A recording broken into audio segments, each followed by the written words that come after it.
Hello and welcome to 3 Minutes with Newman. This is Father Juan Velez. Today's reflection for Christmas is titled Familiarity of Jesus.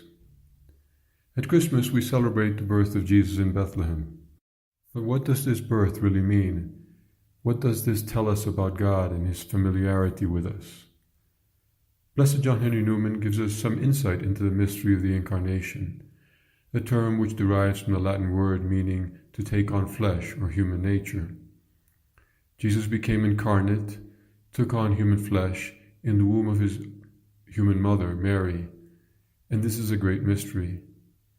God loves men with the human nature He created to the point that He takes on our human nature to become one of our family. Blessed Newman says this to Jesus in a prayer. This was, O dear Lord, because Thou so lovest this human nature which Thou hast created. Thou didst not love us merely as Thy creatures, the work of Thy hands, but as men. Thou lovest all, for Thou hast created all, but Thou lovest man more than all. How is it, Lord, that this should be? What is there in man above others? Quid est homo quod memor est eius, yet nusquam angelus apprehendit. What is man that Thou art mindful of him? Nowhere doth he take hold of the angels. Who can sound the depth of Thy counsels and decrees? We do not think often about this divine condescension, but we can do so now for a moment. Jesus could have chosen to take on an angelic nature, but He did not.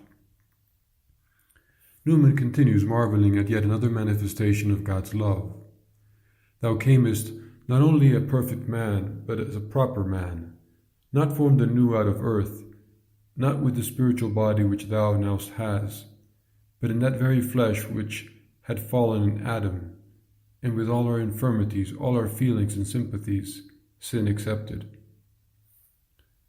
Next, Newman addresses Jesus to acknowledge further the mystery of the Incarnation.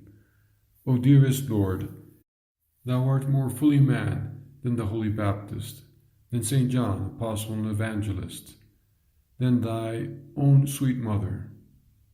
As in divine knowledge of me Thou art beyond them all, so also in experience and personal knowledge of my nature. Thou art my elder brother. How can I fear?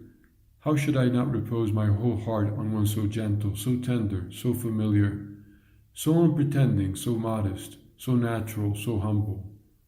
Thou art now, though in heaven, just the same as Thou wast on earth, the mighty God, yet the little child, the all-holy, yet the all-sensitive, all-human.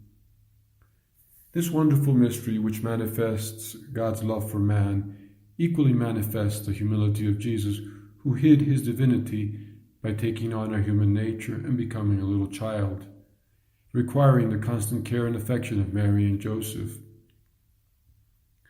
How can we react with pride? How can we fail to learn from Jesus in the cave at Bethlehem?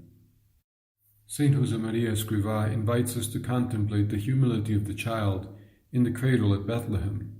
He writes, "Even though he is only a child unable to speak, I see him as a master and a teacher.